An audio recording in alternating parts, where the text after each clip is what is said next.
हाँ जी, देखिएगा, शुरू करते हैं। जर्नल एंट्रीज, आपका सीए मॉड्यूल। हाँ जी, चैप्टर कौन सा है ये?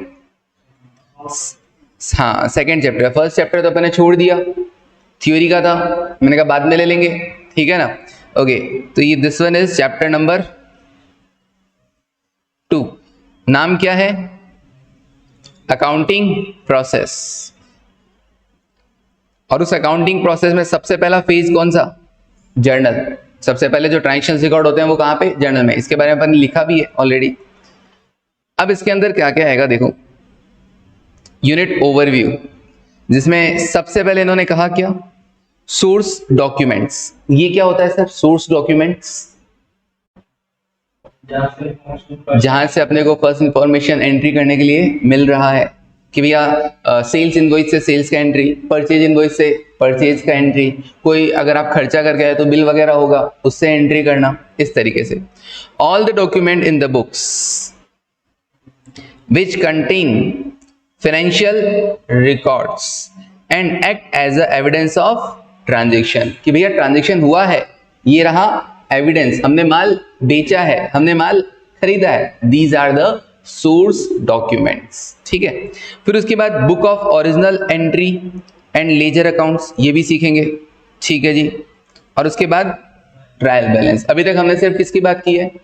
हमने तो सिर्फ जर्नल एंट्रीज की बात की है, हमने कोई लेजर अकाउंट की बात भी नहीं की। ओके, फिर उन्होंने कहा purchase day book, cash book, मतलब सब्सिडी बुक्स वगैरह सब कुछ सीखा, बोला गया।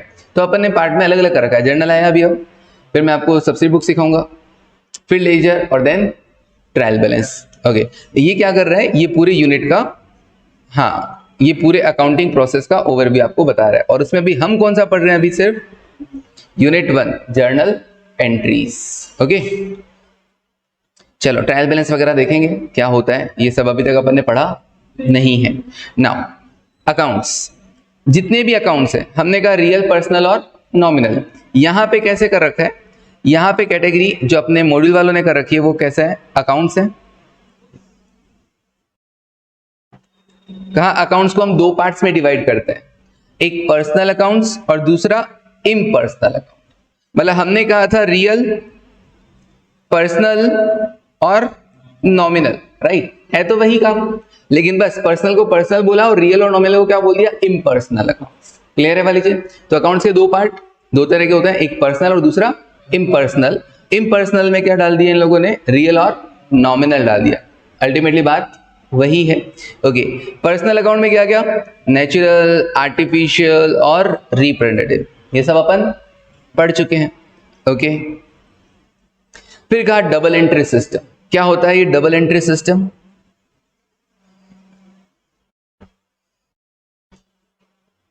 इसमें क्या है? Double entry system of accounting is more than 500 years old. 500 साल पुराना है। अच्छा,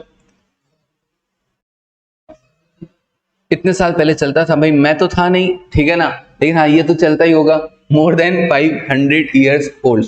एक्चुअली क्या था, डेबिट क्रेडिट फिर भी चले ना चले, ठीक है ना, अपने यहाँ पे तो थोड़ा लेट आया ना डेबिट क्रेडिट, ठीक है ना। और लेकिन हाँ, जो हिंदी में लिखा करते थे नाम और जमा, वो तो चलता ही चलता था ना। महाजनी बही खाता पद्धति, अगर आपने कभी सुना हो, कभी आजकल 11-12 में नहीं पढ़ाते होंगे, नहीं पढ़ाते, आरबीएसई में भी। हमारे टाइम चला करता था महाजनी बही खाता पद्धति, क्योंकि उस टाइम पूरा काफी लोग उसी तरीके से मेंटेन किया करते थे, हिंदी में नंबरिंग वगैरह लिखा करते थे। क्या तुमको पता है ऐसा? ये क्या लिखा हुआ है? 14, ठीक है ना, दिस वन 15, ठीक है ना। तो कभी नहीं देखा तुमने देखा, मुकुल ने पढ़ा हुआ है। तो ये हिंदी में लिखा करते थे और हिंदी में महाजनी बही खाता पद्धति यूं दिस वन इस तरीके से हम करके अकाउंटिंग किया करते थे। खैर लाल किताब देखी हाँ वो वाली, यस, जिसको ऐसे ऐसे ओपन होता था, यस, उसी में लोग पीला पन्ना, येलो पेजेस हुआ करते थे उसके। संभालने वाले मुनीम जी, यस। तो वो बहुत सालों से चला आ रहा है, ठीक है ना। बट उसको रिप्लेस किया नॉर्मल डेबिट क्रेडिट ने लिखते टाइम, और उसको फटाफट रिप्लेस कर दिया अकाउंटिंग, ये कंप्यूटराइज सिस्टम ने, टैली वगैरह ने। तो आज के टाइम तो लिख के तो कोई अकाउंटिंग बहुत लोग कम किया करते होंगे, सारा टैली सॉफ्टवेयर पे ही चलता है। और अब तो टैली भी पुराना हो रहा है धीरे धीरे, नए सॉफ्टवेयर आ रहे हैं, SAP SAP वगैरह आ रहा, हाँ टेली प्राइम वगैरह वो भी है, और उसमें ये तो उसमें और मॉडिफाइड वर्जन और हो गया, और भी अलग अलग सॉफ्टवेयर वगैरह आते हैं, ठीक है। खैर किसने कहा सबसे पहले? Luca Pacioli, an Italian friar and mathematician publish, ये नाम बड़ा खतरनाक है, इसकी बुक का नाम है the first book that describe a double entry accounting system. अपने को कोई बुक का नाम याद रखने का जरूरत नहीं है। Okay, double entry system of book keeping has emerge in the process of evolution of various accounting techniques. कहा बहुत धीरे धीरे ये इसका विकास हुआ अलग अलग अकाउंटिंग टेक्निक्स को यूज करते हुए। It is only the scientific system of accounting. Okay, it is the only scientific system of accounting. Scientific क्यों बोला गया? प्रॉपर रूल्स रेगुलेशंस बने हुए हैं इसके लिए। हाँ, according to it every transaction has twofold aspect, debit and credit, and both the aspects are recorded in the books of account. ये हम ऑलरेडी लिखे थे, every transaction has two aspects, one debit and other is credit. Okay, this is the double entry system. Okay, ये भी हम लिखे थे कि there at least two accounts are affected. Okay, ये हम लिख चुके थे। फिर उन्होंने कहा for example on purchase of furniture either the cash balance will be reduce और a liability to supplier will arise. कहा कि अगर आप फर्नीचर खरीदते हो तो या तो कैश में खरीदोगे, कैश में अगर खरीदते हो तो क्या होगा? कैश बैलेंस कम हो जाएगा, या फिर आप क्या करोगे? उधारी खरीदोगे, उधारी खरीदोगे तो क्या हो जाएगा? एक लायबिलिटी बढ़ जाएगा, लायबिलिटी विल अराइज। क्लियर है वाली चीज? ओके, और दूसरी साइड क्या होगा? एसेट जनरेट हो जाएगी अपनी, and new furniture is acquired, and new furniture is new asset furniture is acquired. तो एक तरफ तो आपके पास एसेट आया फर्नीचर, और दूसरा आपके पास है या तो कैश गया या फिर एक लायबिलिटी जनरेट हो गया। ओके, तो this is the double entry system. चलिए आगे बढ़ते हैं। एडवांटेज क्या क्या है सर डबल एंट्री सिस्टम के? Advantages of double entry system: by the use of the system the accuracy of accounting work can be established through the device of trial balance। का double entry system में आगे जाके हम क्या बनाएंगे? Trial balance बनाएंगे, और ट्रायल बैलेंस हमको क्या बताएगा? एक्यूरेसी, कि आपने जो ट्रांजैक्शन रिकॉर्ड किए वो एक्यूरेट है या नहीं है। क्यों? क्योंकि आप सब लोगों ने ट्रायल बैलेंस वैसे तो पढ़ रखा है। ट्रायल बैलेंस क्या होता है? सारे अकाउंट्स की एक लिस्ट होती है, सारे अकाउंट्स में या तो डेबिट बैलेंसेज होते हैं या क्रेडिट बैलेंसेज होते हैं। अब क्या सारे डेबिट और क्रेडिट बैलेंसेस का टोटल सेम आना चाहिए कि नहीं आना चाहिए? यस, अगर हमने एंट्रीज की है तो हर एंट्री में एक डेबिट किया और दूसरा क्रेडिट किया है, तो जितने भी डेबिट हुए हैं या जितने भी क्रेडिट हुए हैं उन सबका टोटल तो मैच करना चाहिए। ओके, तो ये ट्रायल बैलेंस से पता चल जाता है।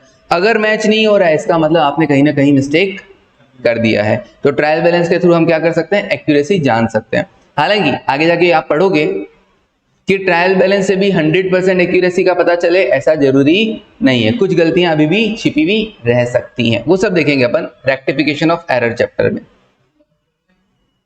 एक बार पढ़ लो, बस एक बार पढ़ लो, क्योंकि वो थ्योरी वाला क्वेश्चन एक दो क्वेश्चन आते हैं ना, वो एक दो क्वेश्चन में कुछ भी पूछ ले आपसे, तो एक बार पढ़ा हुआ रहता है ना तो हम लिखने लायक रहते हैं बस।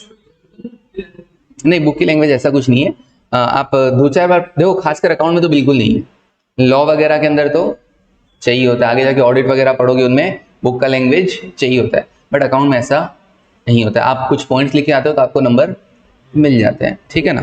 अकाउंट में थ्योरी का ऐसा कुछ भी सीन नहीं है। हाँ हाँ, कोई बात नहीं, सब सीए की थ्योरी कमजोरी रहती है, ठीक है।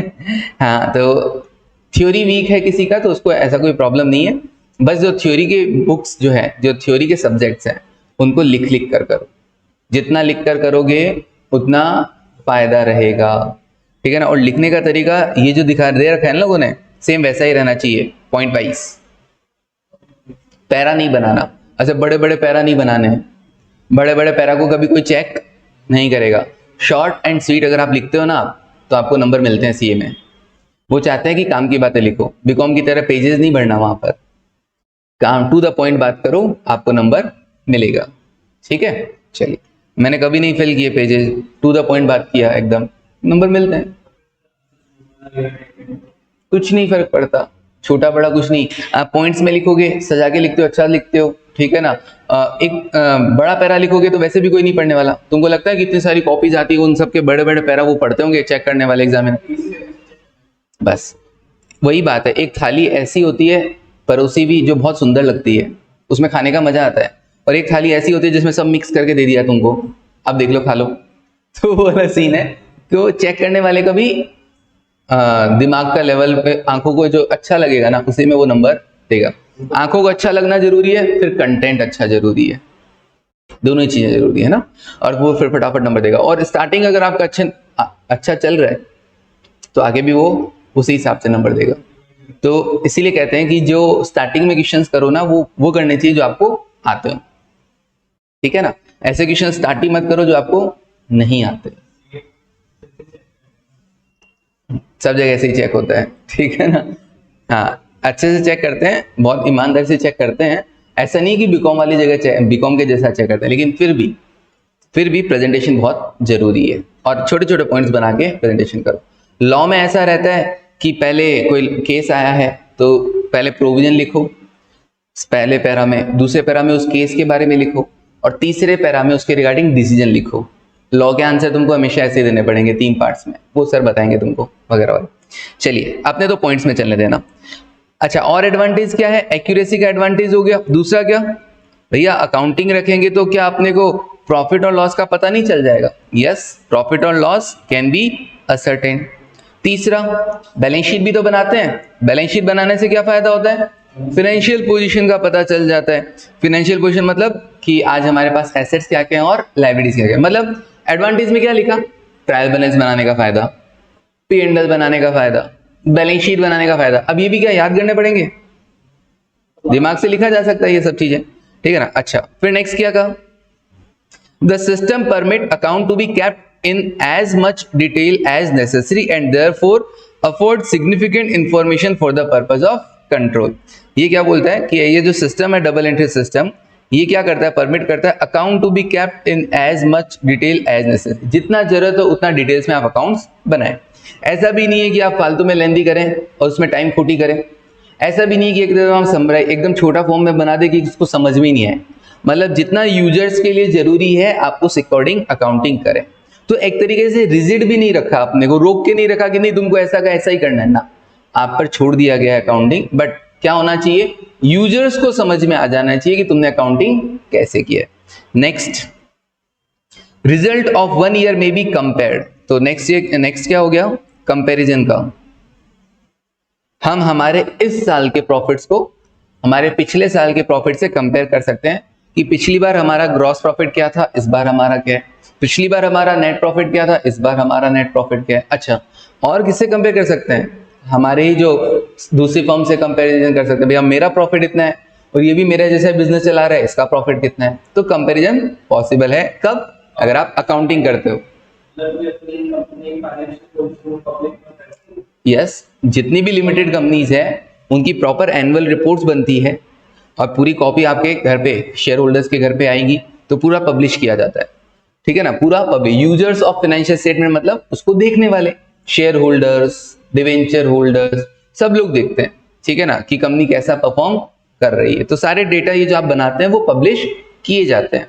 ऐसा नहीं कि एंट्रीज पब्लिश की जाती ना, क्या पब्लिश किए जाते हैं? P&L, balance sheet, cash flow statement, directors report, auditors report, auditor आपकी कंपनी के बारे में क्या बोलते हैं वगैरह, ये सब प्रेजेंट किया जाता है। Okay, it is because of these advances that the system has been used extensively in all account. ठीक है, छोड़ो अकाउंट वगैरह ये सब थ्योरी है, इसको अपने को पढ़ने का जरूरत नहीं है, अपने को सब पता है, ठीक है ना, ये सब हम देख चुके हैं। डेबिट क्रेडिट पता है अपने को? हाँ जी। क्या ये इक्वेशन पता है आपको? Asset equals to liability plus capital और asset minus liability equals to capital. हाँ सर, हाँ रेशियोज वगैरह में आ जाता है। कैपिटल को एक और नाम दे दिया क्या? Stock holders equity. Stock holders equity, तो ऐसे नाम भी याद रखना चाहिए, पता चले कभी पढ़ा हुआ नहीं हो तो एग्जाम में आ गया हो तो तुम गुमराह हो जाओ। तो asset equals to liabilities plus capital, capital की जगह क्या यूज कर सकते हैं? Stock holders equity. ओके, चलिए इक्विटी ऑनरशिप के लिए आ जाता है। कंपनीज के केस में इक्विटी वर्ड यूज करते हैं, शेयर्स यूज किया जाता है ना, इक्विटी शेयर कैपिटल वगैरह एक्सेट्रा। ओके, ये प्रॉपर क्वेश्चन नहीं है। दिस वन, चलिए ये देखते हैं। Illustration number first, following are the transaction entered into by R after he started his business. जब उसने बिजनेस स्टार्ट किया तो आपको ट्रांजेक्शन्स क्या क्या शो रखे, ठीक है जी। R started business with, he purchase furniture for, paid salary to clerk, paid rent, received interest, ये सब कुछ ट्रांजेक्शन्स हुए थे। शो क्या शो करना है, how various accounts will be affected by these transactions, in transactions की वजह से कैसे अकाउंट्स इफेक्ट होंगे ये आपको बताना है। तो बड़ा आसान क्वेश्चन है। सबसे पहले R started with business with 5000, R started business with 5000 and rupees in 1000 है, तो 5000 कितना हो गया, 50 लाख हो गया क्या?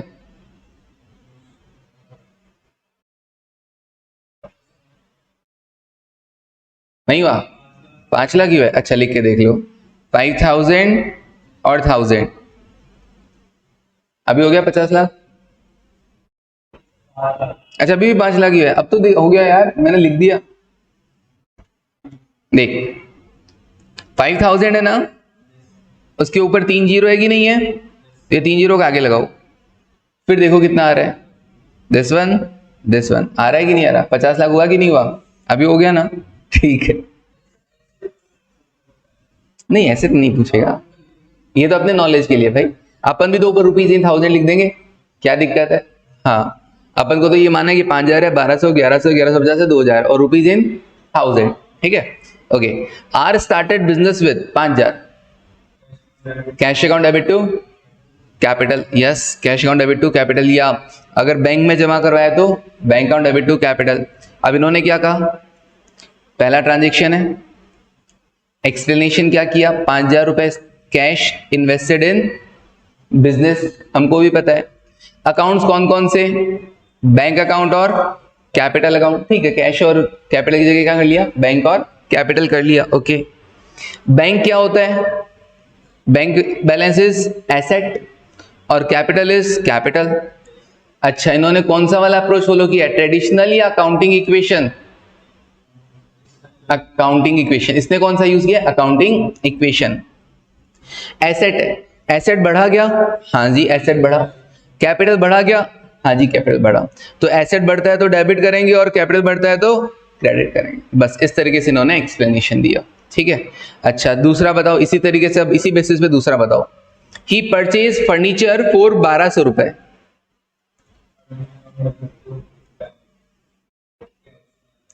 ही परचेज फर्नीचर फॉर, अब हमको पता है दो अकाउंट इफेक्ट होंगे, एक तो फर्नीचर और दूसरा कैश।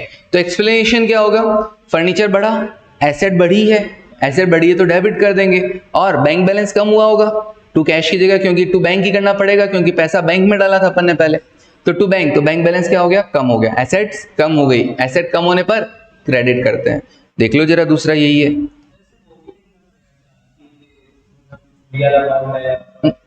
नहीं ऐसे क्वेश्चन नहीं आते है ना, ऐसे क्वेश्चन नहीं आते, ठीक है। आएंगे तो कोई ऐसे पूछ लिया तो एक अलग बात है, अदरवाइज ऐसे क्वेश्चन नहीं पूछेंगे, ठीक है ना। ये तो आपको बेसिक सिखाया जा रहा है ना इसलिए, और ये अपन ऑलरेडी सीख चुके थे वैसे भी। ओके, एक एसेट बढ़ा और एक एसेट कम हो गया। Now next, paid salary to clerk, इसका इफेक्ट कहाँ आएगा, entry salary to bank, okay salary to bank कर दे क्योंकि सारा बैंक से चल रहा है, ओके। अब सैलरी टू बैंक में इसमें कौन सा अकाउंट इफेक्ट होगा, एसेट लायबिलिटी या कैपिटल, सैलरी एक्सपेंसेस है तो उससे एसेट लायबिलिटी या कैपिटल, एसेट लायबिलिटी या कैपिटल,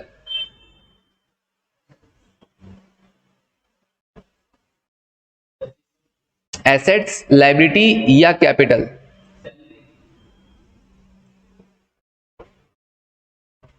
हाँ सैलरी की वजह से, asset equals to liability plus capital होता है, तो बैंक की वजह से तो क्या हो गया, एसेट कम हो गया, राइट। एंट्री क्या होगी इसकी, salary account debit to bank account. अब इसके लिए एक्सप्लेनेशन क्या जाएगा, इसको कैसे ये एंट्री कैसे की आपने, सर ये तो एसेट है और एसेट कम हो जाती है ना तो हम उसको क्रेडिट कर देते हैं, सैलरी की वजह से क्या हुआ, एसेट पे इंपैक्ट आया या लाइबिलिटी पे इंपैक्ट आया या कैपिटल पे इंपैक्ट आया, बोलो। कैपिटल पे। Salary is an expense, expense के कारण प्रॉफिट्स क्या हो जाएंगे, कम हो जाएंगे, इसलिए कैपिटल इंपैक्ट होगी कि नहीं होगी। ये पैसा किस में से दिया हुआ है, आप जो कैपिटल लेके आए थे उसी में से तो दिया गया है। ये खर्चा किस में से हुआ, आप जो कैपिटल लेके आए थे उसी में से तो खर्चा हुआ। सो कैपिटल क्या हो रही है, रिड्यूस हो रही है। Okay, so salary to bank, हालांकि इन्होंने इसको क्या दिखाया है, एक्सपेंस ही दिखाया, और एक्सपेंस क्या हो गया है, बढ़ गया है। मैंने ये भी लिखवाया था, आपको 5 नाम लिखवाए थे, एसेट, लाइबिलिटी, कैपिटल, एक्सपेंस और इनकम। मैंने कहा था एक्सपेंस बढ़ेगा तो क्या करेंगे, डेबिट करेंगे, और एसेट कम होएगा तो क्या करेंगे, क्रेडिट करेंगे। तो आप उसका भी हवाला दे सकते हैं, कोई दिक्कत नहीं है। चलिए, वरना नेट इंपैक्ट जब देखा जाएगा ना एसेट लाइबिलिटी कैपिटल पे, तो क्या आएगा, एक्सपेंस के कारण किस में इंपैक्ट आएगा, कैपिटल कम होगी, इनकम के कारण कैपिटल बढ़ जाएगा। इस इक्वेशन में अगर आपको शो करना होगा तो। हालांकि अभी तो हम सिर्फ क्या पढ़ रहे हैं, मॉडर्न अप्रोच देख रहे हैं, मॉडर्न अप्रोच के बेसिस पे। नाउ पेड रेंट, इसका भी अब तो सर क्लियर है, रेंट अकाउंट सेम आएगा, सेम जैसा वो पहले वाला है, रेंट टू बैंक, खर्चा बढ़ गया और एसेट कम हो गया। Received interest, bank account debit to interest, asset बढ़ गया और इनकम भी बढ़ गया, बस एसेट और इनकम, एसेट बढ़ा डेबिट, इनकम बढ़ा क्रेडिट। इजी था, फर्जी था, ठीक है। हाँ, लिखने की भी जरूरत नहीं। ये अगर आप करना चाहो तो घर पे यस कर सकते हैं, ठीक है ना। एग्जाम में मैंने बोला ना, एग्जाम में ऐसा आएगा ही नहीं, ये क्वेश्चन नहीं देंगे तुमको, है ना। क्यों, क्योंकि इसके अंदर क्या हो रहा है, तुमसे क्या मांगा गया, show how various account will be affected by these transaction. ये एक बेसिक क्वेश्चन है, ये आपसे नहीं दिया जाएगा, ठीक है ना। हाँ, अगर फिर भी आ जाता है तो यस आपको पूरा बताना पड़ेगा, बट आपको ये क्वेश्चन नहीं देंगे, टेंशन मत लो, ठीक है। अच्छा, और आए तो पूरा बताना कि भैया इससे ये 2 अकाउंट्स इफेक्ट हो रहे हैं, इनके लिए रूल एप्लीकेबल ये हो रहा है कि एसेट बढ़ेगा तो डेबिट, एसेट गिरेगा तो कम होएगा तो क्रेडिट करना, ठीक है ना। लाइबिलिटी बढ़ेगा तो क्रेडिट करना, लाइबिलिटी कम होएगा तो डेबिट करना, कैपिटल बढ़ेगा तो क्रेडिट करना, कैपिटल कम होगा तो क्रेडिट, हाँ डेबिट करना। अच्छा, एक्सपेंसेस बढ़ेगा तो डेबिट और इनकम बढ़ेगा तो क्रेडिट, बस हो जाएगा उसके बेसिस पे। बहुत बेसिक है ये सब, कुछ नहीं है। हाँ, नहीं पूछेंगे इतना, आपसे एंट्रीज पूछ सकते हैं, रेक्टिफिकेशन ऑफ एरर्स पूछेंगे, ये सब चीजें नहीं पूछते वो लोग। अकाउंटिंग इक्वेशन और ट्रेडिशनल अप्रोच, ये देखा था अपन ने, दोनों अप्रोच, ओके।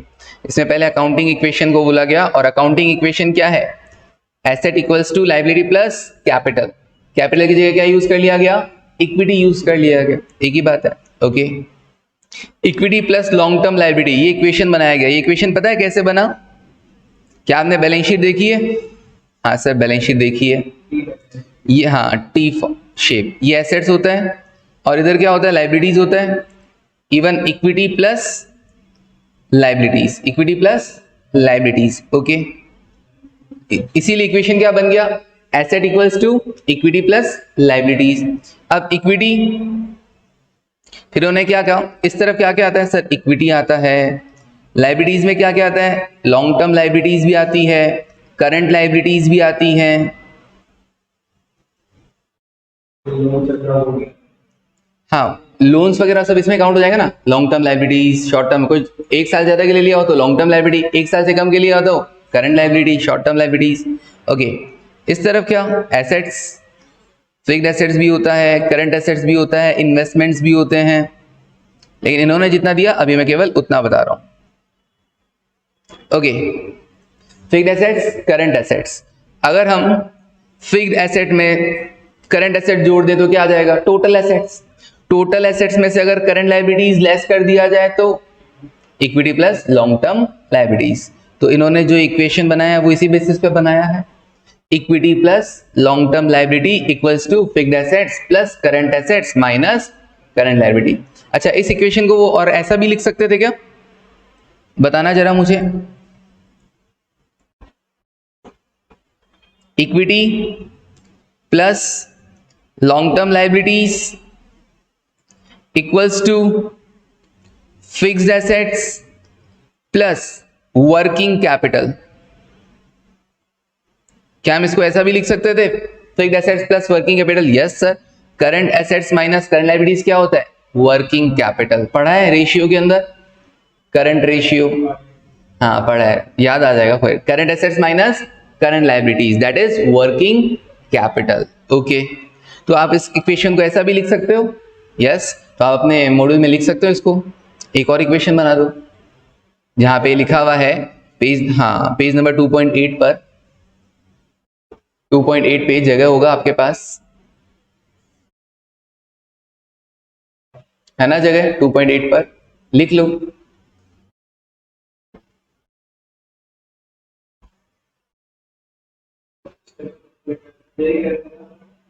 जीटी है इसमें? हाँ ठीक है, चलिए। ओके, तो equity plus liability equals to fixed assets plus working capital. मतलब जितना एक्सप्लेन कर सकते हैं, जितना ओपन कर सकते हैं उतना कर सकते हैं। अभी तो बस छोटा एक स्टार्टिंग लेवल चल रहा है, धीरे धीरे करके आपको पूरा डेप्थ में बताया जाएगा। नाउ चलिए सर, ये सब इन्होंने बना दिया, क्वेश्चंस पे चलते हैं। चलो, ये रहा इलस्ट्रेशन नंबर 2, पूरा एक्सप्लेन करके इन्होंने दिया है। देखो क्या कह रहे हैं। Illustration number 2. Develop the accounting equation from the following information available at the beginning of the accounting period. Okay, आपको क्या करना है? एक अकाउंटिंग इक्वेशन डेवलप करना है from the information available at the beginning of accounting period, मतलब साल के शुरुआत में। क्या क्या दे रखा है? Capital, loan, trade payable, fixed assets, inventory, trade receivables, cash and bank. At the end of the accounting period और at the end closing balances आपको अगेन दे रखे हैं, capital, loan, trade payable, fixed assets, inventory, trade receivables और cash and bank. वही सारे data opening भी दे रखे हैं और वही सारे डेटा क्लोजिंग भी दे रखे हैं। और आपको बना दिया reset the equation and find the profit. Reset the equation and find the profit. दूसरा क्या बोला? Prepare balance sheet at the end of the accounting period. बना देंगे सर। रीसेट द इक्वेशन क्या होगा? सुनो, इक्वेशन क्या है? Equity plus liability equals to क्या? एसेट, या यूं कहूं capital plus liability equals to asset. इसमें आपको सेट करना है कि कितना तो इक्विटी है आपका, कितना लायबिलिटी है आपका और कितना एसेट है आपका। तो क्या आप देखकर मुझे बता सकते हैं ओपनिंग वगैरह में कि कितनी इक्विटी है, कितनी लायबिलिटी है और कितना आपका एसेट है? चलिए बताते चलना। ये कैपिटल मतलब क्या होगा? इक्विटी, लायबिलिटी या एसेट? सर ये इक्विटी होगा ऑब्वियसली। चलिए, लोन क्या होगा? लायबिलिटी होगा। ट्रेड पेबल क्या होगा? लायबिलिटी होगा। फिक्स्ड एसेट्स एसेट होगा। इन्वेंट्री एसेट होगा, स्टॉक हो गया। Trade receivables debtors and BR हो गए, एसेट हो गया। कैश एंड बैंक एसेट हो गया। ओके, तो इक्वेशन क्या बना? इक्विटी कितना? 51,000। इक्विटी है 51,000 प्लस लायबिलिटी, लायबिलिटी कितना है टोटल? चेक करो कैलकुलेटर पे, 11,500 और 5,700।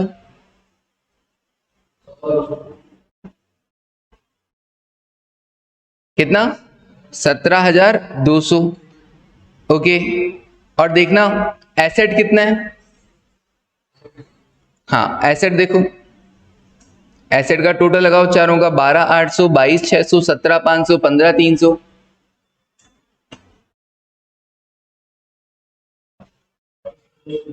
अड़सठ 200, 68,200। ओके, जरा ये चेक करो इन दोनों का टोटल भी 68,200 आ रहा है क्या? इन चारों का एसेट का टोटल क्या इक्विटी प्लस लायबिलिटी के बराबर आ रहा है? आ रहा है obviously. Total of asset is equals to total of equity plus liability, right? तो इक्वेशन बन गया 51,000 प्लस 17,200 इक्वल्स टू 68,200। ओके, इन्होंने भी क्या ऐसा ही बनाया है क्या? Yes. 51,000 equity plus 17,200 liability equals to assets का टोटल 68,200। क्लियर है? ओपनिंग के अकॉर्डिंग बना दिया ओपनिंग इक्वेशन। बंदे ने कहा था रीसेट द इक्वेशन, तो बना दिया इक्वेशन। अच्छा, and find out the profit. अब क्लोजिंग बैलेंसेस को देखो। क्लोजिंग बैलेंसेस में भी हम बना देते हैं equity plus liability equals to asset, right? अब अपने पास कैपिटल गिवन नहीं है, तभी तो अपने को प्रॉफिट कैलकुलेट करना पड़ेगा। पहले कैपिटल कैलकुलेट करेंगे देन प्रॉफिट करेंगे। अच्छा, लाइबिलिटी तो है ना? यस, लाइबिलिटीज का टोटल बताओ। 11,500 और 5,800 कितना होता है? वापस चेक करो। 11 और 5 16, 17,300 चेंज तो होगा ना, वो ओपनिंग डेटा थे, ये क्लोजिंग डेटा है। वो साल की शुरुआत में थे, ये साल के एंड में है। 17,300। एसेट्स का टोटल बताओ। ये चारों एसेट्स, एसेट्स का टोटल बताओ, अच्छे से कैलकुलेट करके बताना। पहले एसेट्स का टोटल तो बताओ।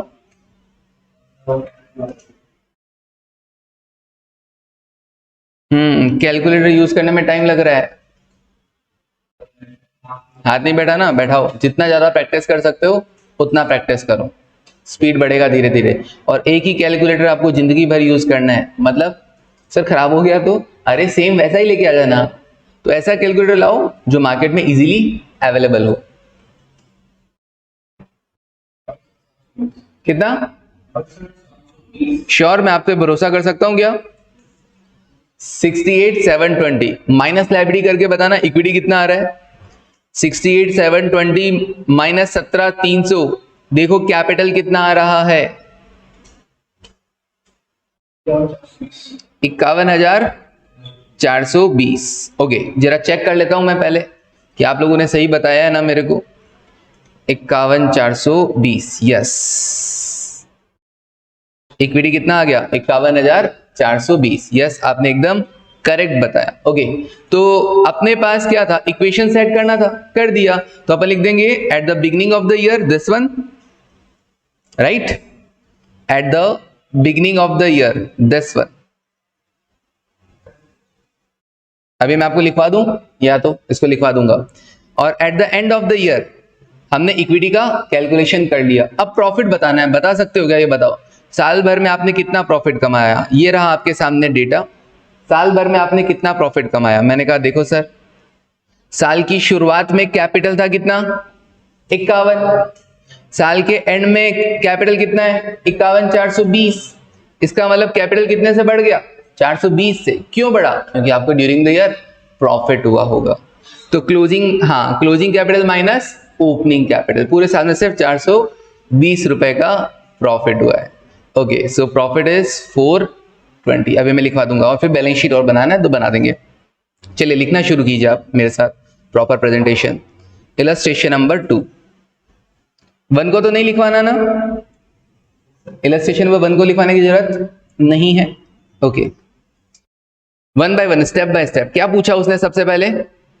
देखो, उसने फर्स्ट पार्ट में, ए पार्ट में पूछा रीसेट द इक्वेशन, तो अभी रीसेट करते हैं and find out the profit. तो चलिए फर्स्ट पार्ट, ए पार्ट, ए पार्ट इसमें लिखो अकाउंटिंग इक्वेशन क्या है। पहले ये लिख देते हैं, accounting equation, equity plus liability is equals to assets. Equity plus liability equals to asset.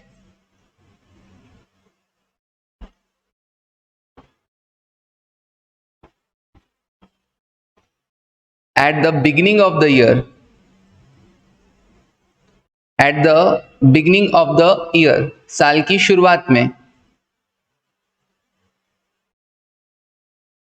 Equity कितना है?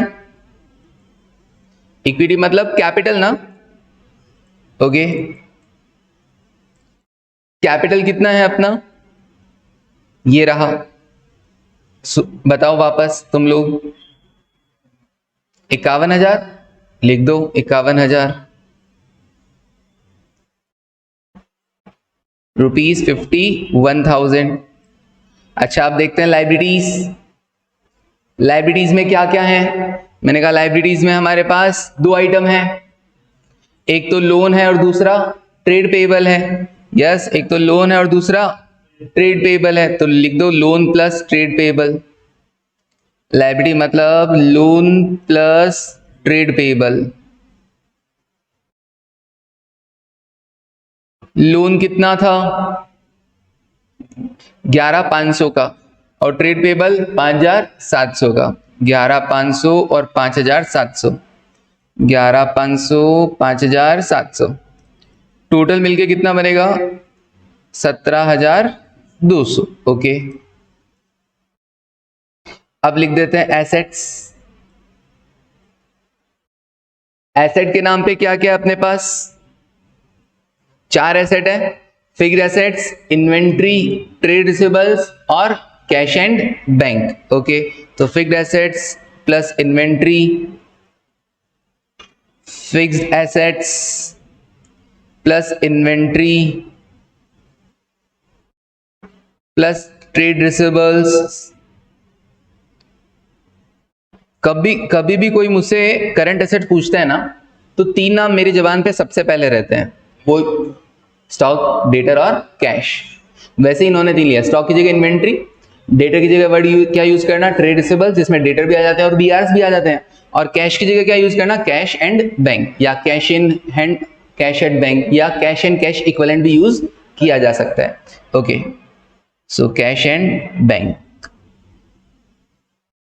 ओके, फिक्स्ड एसेट्स कितना था ओपनिंग में? 12,200, सॉरी 12,800। फिर इन्वेंट्री 22,600, ये मैंने लिखा 12,800, 22,600। ट्रेड रिसीवेबल्स 17,500 और 15,300, 17,500 और 15,300।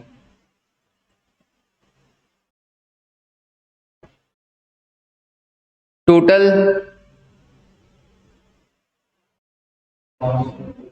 कितना आया था? 68,200 हमने किया था पहले, 68,200। ठीक है, 68,200। सो इक्वेशन क्या बना स्टार्टिंग में? So equity equals to equity plus liability equals to asset. Equity कितना था? 51,000। लाइबिलिटी कितना था? 17,200। और एसेट कितना हो गया? 68,200। ये स्टार्टिंग ऑफ द ईयर हो गया। अगले ने बोला था इक्वेशन सेट करो, हमने कर दिया, हो गया ये तो। ओके, अब देखो आगे, ऐसे ही at the end of the year बना दो। At the end of the year अपने पास इक्विटी नहीं है ना, तो लिखो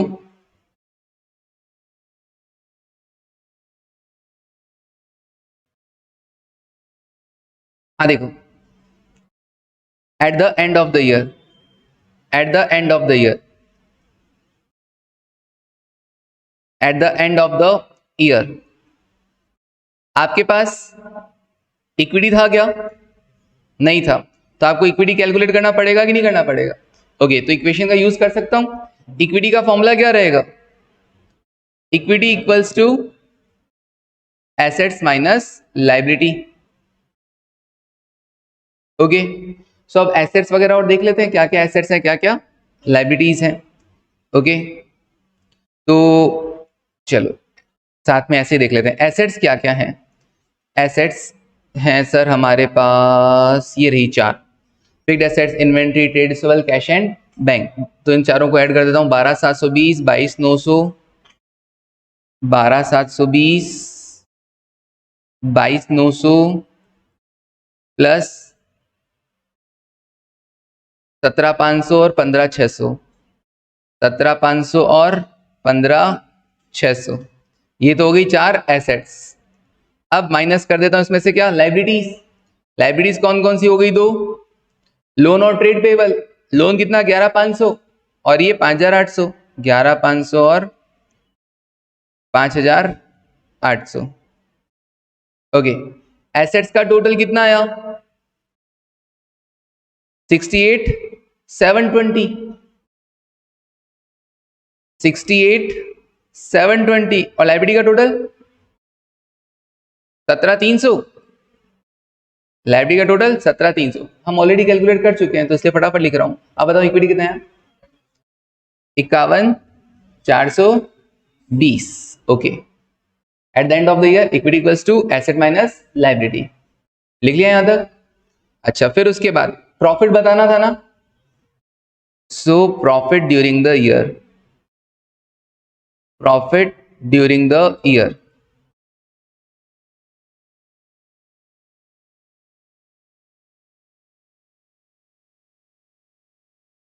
equity at the end of the year,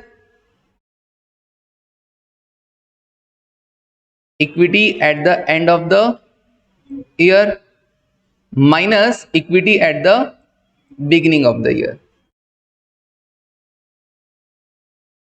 बहुत सिंपल क्वेश्चन था ये actually, eight the beginning.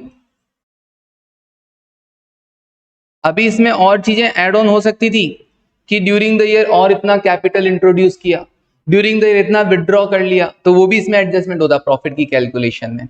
Equity at the beginning of the year कैसे होता सर, मैंने कहा अगर वो नया कैपिटल और लेके आता तो हम यहाँ पे क्या करते हैं, minus further capital. Profit calculation में क्या होता, यहाँ पे फर्दर कैपिटल लेस हो जाता। अगर वो विड्रॉ करके ले जाता ड्यूरिंग द ईयर तो ड्रॉइंग्स होता, उसको हम क्या कर देते हैं यहाँ पर ऐड कर देते हैं, तो फिर क्या कैलकुलेट होता, प्रॉफिट कैलकुलेट होता।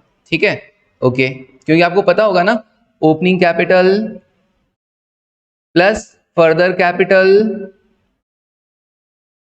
माइनस ड्रॉइंग्स, दैट इज, अच्छा एक और, प्लस प्रॉफिट और लॉस, प्लस प्रॉफिट या minus loss, that is closing capital, right.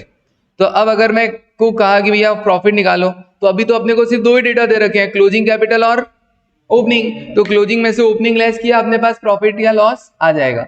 लेकिन अगर और इंफॉर्मेशन होती तो उनका भी तो एडजस्टमेंट करना पड़ता ना, तो हम ऐसा करते, closing capital minus opening capital minus further capital plus drawing equals to profit या लॉस। क्लियर है, बट ऐसा कोई सीन नहीं था। हाँ, फाइनल अकाउंट्स में आ जाता है ऐसा, ठीक है, तो वहां पे ही सीखेंगे। तो ये equity at the end of the year 15,000, sorry 51,420 और एट द बिगिनिंग कितना 51,000। Further capital no, drawings no, 420 का क्या हो गया, प्रॉफिट हो गया। Done, okay. अच्छा एक बात बताओ, क्या आप बैलेंस शीट बना सकते हो, बना लोगे ना बैलेंस शीट, क्योंकि आपको तो इक्विटी पता है, प्रॉफिट भी पता है, तो बैलेंस शीट बनाने में कोई जोड़ नहीं आने वाला। 4 एसेट्स को एसेट साइड में लिख देना है, ये 1 2 3 4, कौन सी वाली, क्लोजिंग, क्लोजिंग बैलेंस शीट बनानी है। 2 लाइबिलिटीज को लाइबिलिटी साइड में लिख देना। बस कैपिटल जब लिखो तो ओपनिंग कैपिटल के अंदर प्रॉफिट ऐड करके फिर क्लोजिंग कैपिटल दिखा देना। बना सकते हो, ये बना लेना बैलेंस शीट। डन, ये घर पे काम दे रहा हूं बस, ओके। और अगर फाइंड आउट कर सको तो इलस्ट्रेशन नंबर 3 सेल्फ घर पे ट्राई करना, सेकंड का बैलेंस शीट और थर्ड खुद ट्राई करना। नहीं आएगा तो हम कल बात करेंगे। चलिए आज के लिए बस इतना ही, thank you, take care and bye. हाँ खत्म क्लास।